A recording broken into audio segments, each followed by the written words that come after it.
আজকে এই যে নির্বাচনী জনসভা, এই নির্বাচনী জনসভায় আমরা অনেক কথা বলতে পারি, আমাদের রাজনৈতিক প্রতিপক্ষ সম্পর্কে অনেক কথা আমরা বলতে পারি, বিভিন্ন জন সম্পর্কে। কিন্তু যদি আমরা এদের সম্পর্কে শুধু বলে যাই, তাতে কি জনগণ বা দেশের কোনো লাভ হবে? জনগণের দেশের লাভ হবে না। জনগণ বা দেশের কি লাভ হবে? যখন জনগণের ভাগ্য পরিবর্তনের জন্য কোনো পরিকল্পনা থাকবে, কর্মসূচি থাকবে একটি রাজনৈতিক দলের, এবং সে যখন সেই কর্মসূচি এবং পরিকল্পনা জনগণের সামনে তুলে ধরবে এবং জনগণ সেটি বিবেচনা করে তাকে যখন রাষ্ট্র পরিচালনার দায়িত্ব দিবে, তার ফলে যখন জনগণের ভাগ্যের পরিবর্তন হবে, ধীরে ধীরে শুরু হবে, তখনই জনগণের লাভ হবে। তাই তো নাকি? এখন প্রিয় ভাই বোনেরা, এই মুহূর্তে বাংলাদেশে যেই রাজনৈতিক যতগুলো দল আছে, তার মধ্যে আপনারা চিন্তা করে দেখুন, বাংলাদেশের মধ্যে একমাত্র এই মুহূর্তে বিএনপি, বাংলাদেশ জাতীয়তাবাদী দল, তারাই কিন্তু বাংলাদেশের নারীদের কিভাবে স্বাবলম্বী করে গড়ে তুলতে চায়, কিভাবে তাদেরকে শিক্ষিত করে গড়ে তুলতে চায়, সেই কর্মসূচি এবং পরিকল্পনা আছে। এই মুহূর্তে বাংলাদেশে যতগুলো রাজনৈতিক দল আছে, তার মধ্যে বিএনপি একমাত্র রাজনৈতিক দল যাদের পরিকল্পনা আছে এই দেশের তরুণদেরকে, এই দেশের যুবকদেরকে, যারা বিশেষ করে বেকার আছে বা কর্মসংস্থানের অভাব আছে, তাদেরকে কিভাবে প্রশিক্ষণের মাধ্যমে দক্ষ মানুষে পরিণত করে তাদেরকে কর্মসংস্থানের ব্যবস্থা করে দিতে পারবে। প্রিয় ভাই বোনেরা, বাংলাদেশ একটি কৃষি প্রধান দেশ। আমাদের কোটি কোটি মানুষ কৃষি পেশার সাথে জড়িত, নারী পুরুষ সবাই। এখানেও আপনারা যারা আজকে উপস্থিত আছেন, আপনাদের অনেকের পরিবার পরিজন, আত্মীয় স্বজন গ্রামে বসবাস করে এবং তাদের মধ্যে অনেকেই কৃষি কাজের সাথে জড়িত, তাই নয় কে? আপনারা হয়তো প্রত্যক্ষ নাহলে পরোক্ষ অনেকভাবে অনেকের জায়গা জমি আছে, আপনারা পরোক্ষভাবে হলেও কৃষি কাজের সাথে জড়িত। প্রিয় ভাই বোনেরা, আমরা সিদ্ধান্ত গ্রহণ করেছি এই মুহূর্তে বিএনপির একমাত্র পরিকল্পনা আছে কিভাবে কৃষকদেরকে কৃষি কার্ড দেওয়ার মাধ্যমে কৃষকদের পাশে দাঁড়াবে। ঠিক যেভাবে আমরা বাংলাদেশের সকল মায়েদের বা গৃহিণীদের পাশে ফ্যামিলি কার্ড নিয়ে দাঁড়াবো, ফ্যামিলি কার্ডের মাধ্যমে যেভাবে আমরা প্রান্তিক খেটে খাওয়া যে মারা আছেন, গৃহিণীরা আছেন, তাদেরকে আমরা সারা বাংলাদেশ গ্রাম শহর সব জায়গায় তাদেরকে যেভাবে আমরা স্বাবলম্বী করে গড়ে তুলতে চাই, ঠিক একইভাবে কৃষক ভাইদেরকে কৃষি কার্ড দেওয়ার মাধ্যমে, তাদেরকে সহযোগিতা করার মাধ্যমে আমরা তাদেরকেও স্বাবলম্বী করে গড়ে তুলতে চাই। এই মুহূর্তে একটু আগে যেটি বললাম বক্তব্যে, যে বিএনপি একমাত্র দল যাদের কর্ম পরিকল্পনা এবং কর্মসূচি রয়েছে কিভাবে বাংলাদেশের তরুণদেরকে বিভিন্ন প্রশিক্ষণের মাধ্যমে দক্ষ মানুষে পরিণত করবে এবং দেশেই হোক বিদেশি হোক কর্মসংস্থানের ব্যবস্থা করবে। আমাদের পরিকল্পনা রয়েছে কিভাবে আমরা সারা বাংলাদেশের স্কুল শিক্ষকদেরকে আমরা কম্পিউটার প্রদানের মাধ্যমে ধীরে ধীরে তাদেরকে এমন একটি অবস্থানে নিয়ে আসবো যেখানে তারা প্রত্যেকটি শিক্ষক কম্পিউটার সিস্টেমের আওতায় এসে তাদের ছাত্রদেরকে সঠিকভাবে শিক্ষা প্রদান করতে পারবেন। প্রিয় ভাই বোনেরা, বিএনপি একমাত্র দল যারা পরিকল্পনা গ্রহণ করেছে বাংলাদেশে, সেটি শহরেই হোক গ্রামেই হোক, প্রান্তিক মানুষ যারা আছেন, খেটে খাওয়া মানুষ যারা আছেন, তাদের কাছে কিভাবে প্রান্তিক চিকিৎসা সেবা পৌঁছে দেওয়া যায় স্বাস্থ্যকর্মী নিয়োগ করার মাধ্যমে। আমরা পরিকল্পনা গ্রহণ করেছি 1 লক্ষ স্বাস্থ্যকর্মী নিয়োগ করব আমরা সারা বাংলাদেশে, যাদের মধ্যে শহরে গ্রামে সকল জায়গায় মানুষকে তারা চিকিৎসা সেবা পৌঁছে দিবে। এর মাধ্যমে 1 লক্ষ মানুষের যেরকম কর্মসংস্থান হবে, ঠিক একইভাবে এরা মানুষের দোরগোড়ায় স্বাস্থ্য সেবাও পৌঁছে দিবে। প্রিয় ভাই বোনেরা, বিএনপির পরিকল্পনা আছে এই দেশের ধর্মীয় ব্যক্তিত্ব যারা, বিভিন্ন মসজিদ মাদ্রাসার ইমাম খতিব মুয়াজ্জিম সাহেব, যারা বিভিন্ন ধর্মীয় গুরু যারা আছেন, তারা মানবেতর জীবনযাপন করেন অধিকাংশ মানুষ, এবং এই মানুষগুলোর ব্যাপারেও আমরা চিন্তা ভাবনা করেছি যে তাদেরকে আমরা সরকারের পক্ষ থেকে একটি সম্মানের ব্যবস্থা করব, যাতে করে তারা একটি সম্মানজনক জীবনযাপন করতে পারে। এখন প্রিয় ভাই বোনেরা, এই হচ্ছে সংক্ষেপে বিএনপির পরিকল্পনা, বিএনপি কিভাবে করতে চায়। আমাদের বহু 1.5 কোটির মতন প্রবাসী আছেন, বাংলাদেশি মানুষ যারা বিদেশে কাজ করছেন, কষ্ট করে বৈদেশিক মুদ্রা এই দেশের মানুষের জন্য পাঠাচ্ছেন। এই প্রবাসীদের জন্য আমরা সিদ্ধান্ত গ্রহণ করেছি তাদের যাতে সমস্যা হয়রানি কম হয় এয়ারপোর্টে আসলে পরে, এবং যখন তারা কাজ শেষ করে দেশে ফিরে আসবেন সেই সময় যাতে তারা একটি নিরাপদ জীবনে থাকতে পারেন, সেই জন্য তাদেরকে আমরা প্রবাসী কার্ড দেবার সিদ্ধান্ত গ্রহণ করেছি। প্রিয় ভাই বোনেরা, এইগুলো হচ্ছে বিএনপির পরিকল্পনা। এরকম আরো পরিকল্পনা আমাদের রয়েছে। এই পরিকল্পনার মূল লক্ষ্য এবং উদ্দেশ্য হচ্ছে এই দেশের মানুষের ভাগ্যের পরিবর্তন করা, এই দেশের ভাগ্যের পরিবর্তন করা। যেই কথাটি প্রথমেই বলেছি ভাই বোনেরা, এই মুহূর্তে বিএনপি একমাত্র রাজনৈতিক দল যাদের সামনে পরিকল্পনা আছে, যাদের সামনে দেশ এবং জনগণের জন্য কর্মসূচি আছে, এবং সবচাইতে বড় ব্যাপার, বিএনপি একমাত্র রাজনৈতিক দল যাদের এই মুহূর্তে দেশ পরিচালনার অভিজ্ঞতা রয়েছে। শহীদ রাষ্ট্রপতি জিয়াউর রহমান যে সময় দেশ পরিচালনা করেছিলেন, উনি দুর্ভিক্ষ কবলিত একটি দেশে খাদ্য উৎপাদন বৃদ্ধি দ্বিগুণ করেছিলেন, এবং শুধু তাই নয়, সেই খাদ্য উৎপাদন দ্বিগুণ করে উনি বিদেশে পর্যন্ত খাদ্য রপ্তানি করেছিলেন। বাংলাদেশের মানুষের খাদ্য সরবরাহ করার পরও দেশনেত্রী খালেদা জিয়া যখন দেশ পরিচালনা করেছেন, উনি বাংলাদেশে এত শিল্প কলকারখানা তৈরি করতে সক্ষম হয়েছিলেন, বাংলাদেশের মানুষের কর্মসংস্থানের ব্যবস্থা করেছিলেন। বিদেশের সকল পত্রিকা তখন বলতে বাধ্য হয়েছিল বাংলাদেশ হচ্ছে একটি এমার্জিং টাইগার। কাজে প্রিয় ভাই বোনেরা, এই সকল, এবং শুধু তাই না, দেশনেত্রী খালেদা জিয়ার সময় আমরা দেখেছি কিভাবে তিনি নারীদের শিক্ষা ব্যবস্থা ফ্রি করেছিলেন। ক্লাস 10 থেকে মেয়েদের জন্য ক্লাস 12 পর্যন্ত শিক্ষা ব্যবস্থা ফ্রি করেছিলেন। প্রিয় ভাই বোনেরা, এই কাজগুলো থেকে প্রমাণিত হয় যে বিএনপি একমাত্র দল যারা দেশকে অভিজ্ঞতার আলোকে সঠিকভাবে পরিচালনা করতে সক্ষম। এখন প্রিয় ভাই বোনেরা, 12 তারিখে নির্বাচন। এই নির্বাচন যেই নির্বাচনের জন্য বিগত 16 বছর ধরে বাংলাদেশের মানুষ অপেক্ষা করেছে, যেই নির্বাচনে বা যেই রাজনৈতিক অধিকার বা যেই ভোটের অধিকার বাংলাদেশের মানুষের কাছ থেকে কেড়ে নেওয়া হয়েছিল। প্রিয় ভাই বোনেরা, বিগত 16 বছর নির্বাচনের নামে আমরা তামাশা দেখেছি।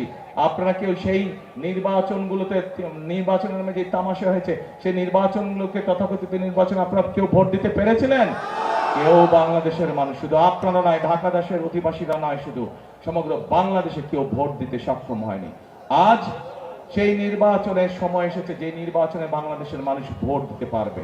প্রিয় ভাই বোনেরা, এই নির্বাচনে ভোট দেওয়ার মাধ্যমে যেরকম ভাবে বাংলাদেশের মানুষ তার রাজনৈতিক অধিকার প্রতিষ্ঠিত করবে, কিন্তু শুধু রাজনৈতিক অধিকার না, এই নির্বাচন হতে হবে দেশ গঠনের নির্বাচন। এই নির্বাচন হতে হবে বাংলাদেশের মানুষের ভাগ্য পরিবর্তনের নির্বাচন। প্রিয় ভাই বোনেরা, সেজন্যই আমি বলেছি, এই নির্বাচন শুধু ভোট দেওয়ার নির্বাচন নয়।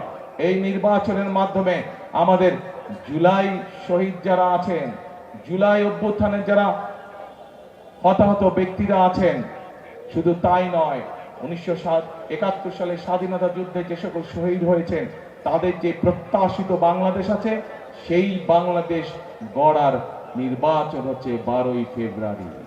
প্রিয় ভাই বোনেরা, আমরা এই ধানমন্ডি, এই নির্বাচনী ঢাকা 10 এলাকা থেকে আমরা আমাদের ধানের শীষের প্রার্থী করেছি আমরা রবিকে। এই রবির হাতে আমরা আনুষ্ঠানিকভাবে আজকে আমি ধানের শীষ তুলে দিচ্ছি। রবি তার বক্তব্যে একটু আগে এই এলাকার অনেক সমস্যার সমাধান, রবি তার নির্বাচনী বক্তব্যে একটু আগে আপনাদের সকলের সামনে বলেছে কিভাবে রবি নির্বাচিত হলে এই এলাকার সমস্যার সমাধান করবে, মানুষের সমস্যার সমাধান করবে।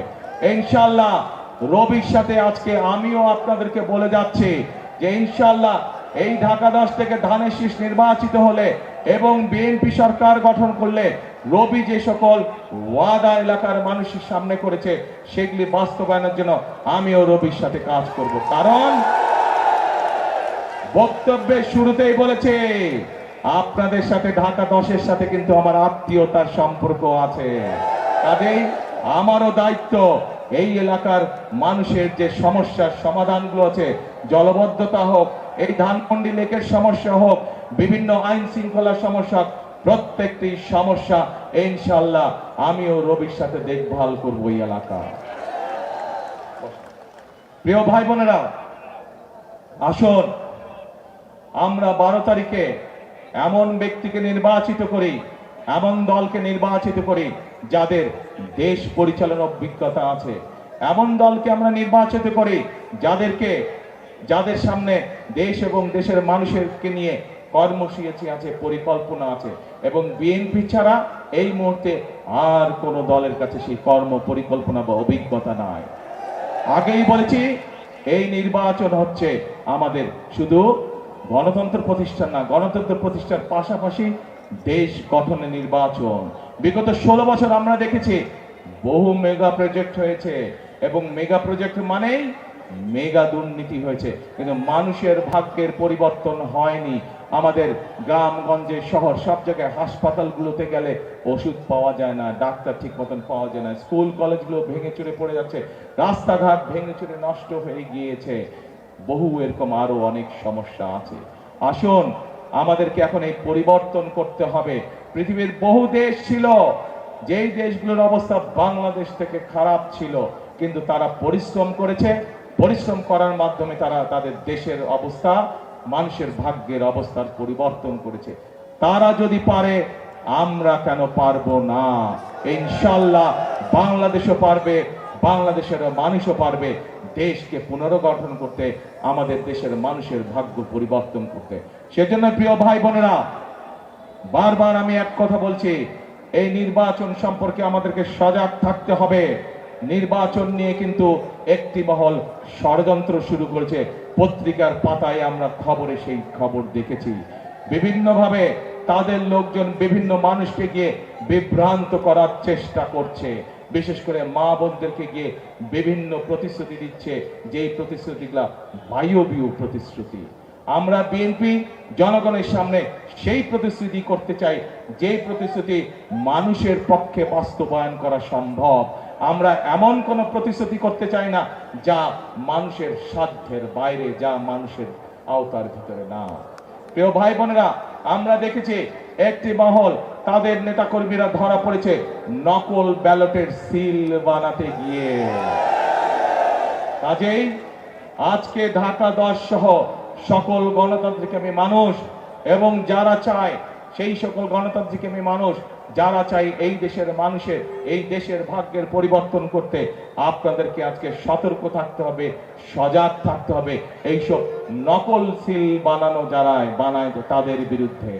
যারা গিয়ে মা বোনদেরকে বিভ্রান্ত করে তাদের বিকাশ নাম্বার চায়, তাদের এনআইডি নাম্বার চায়, এই সকল ষড়যন্ত্র, গুপ্ত ষড়যন্ত্রকারীদের বিরুদ্ধে আপনাদেরকে আজকে সজাগ থাকতে হবে। তা না হলে শত শহীদের রক্তের বিনিময়, আত্মত্যাগের বিনিময় আমরা যে ভোটের অধিকারকে আজকে প্রতিষ্ঠিত করতে পেরেছি, সেই অধিকার আবার হারিয়ে যাবে, সেই অধিকারে আবার ষড়যন্ত্রের বেড়াজালে আটকে যাবে। কাজে আমরা যদি সতর্ক থাকি তাহলে বাংলাদেশকে কেউ আটকে রাখতে পারবে না। আমরা যদি সতর্ক থাকি বাংলাদেশের সেই গতি কেউ রোধ করতে পারবে না, বাংলাদেশের মানুষের ভাগ্যের পরিবর্তনের গতি কেউ রোধ করতে পারবে না। কাজে প্রিয় ভাই বোনেরা, আজকে এই নির্বাচনী জনসভায় আমাদের সকলকে শপথ নিতে হবে, প্রতিজ্ঞা করতে হবে যে যে কোনো মূল্যে আমরা বাংলাদেশের মানুষের গণতান্ত্রিক অধিকার এবং রাজনৈতিক অধিকারকে প্রতিষ্ঠিত করব। যে কোনো মূল্যে আমরা আমাদের বাংলাদেশের সেই প্রত্যাশিত বাংলাদেশকে গড়ে তোলার জন্য কাঁধে কাঁধ মিলিয়ে আমরা সকলে কাজ করব। কে কে আছেন আমার সাথে এই প্রতিশ্রুতিতে, এই প্রতিজ্ঞায়? আলহামদুলিল্লাহ, ধন্যবাদ সকলকে। প্রিয় ভাই বোনেরা, আমি আমার বক্তব্যের শেষ প্রান্তে চলে এসেছি। এখন শুধু একটা কথা বলবো, এ মাইকালা, এ ছোট মাইক, এ মাইক্রোফোন, আগে কথা শুনো আমার। আমি এখন একটি কথা দৃঢ়ভাবে বিশ্বাস করি, যেই কথা শহীদ রাষ্ট্রপতি জিয়াউর রহমান বিশ্বাস করতেন। আমি একটি কথা মনে প্রাণে ধারণ করি, যেই কথাটি দেশনেত্রী খালেদা জিয়া মনে প্রাণে ধারণ করতেন। এই সেটি হচ্ছে এই বাংলাদেশই হচ্ছে আমাদের প্রথম এবং শেষ ঠিকানা। দেশনেত্রী খালেদা জিয়া শত অত্যাচার, নির্যাতন, জুলুমের মুখেও এই দেশের মানুষকে রেখে উনি চলে যান নাই। ওনার সন্তান হিসাবে আমি জানি ওনাকে বিভিন্ন সময় প্রস্তাব দেওয়া হয়েছিল।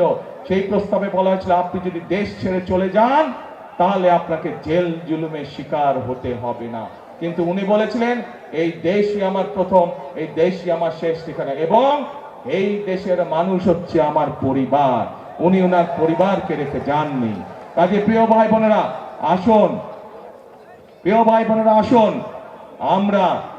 আমরা আমাদের বাংলাদেশকে আমাদের প্রত্যাশিত বাংলাদেশ হিসেবে গড়ে তুলি।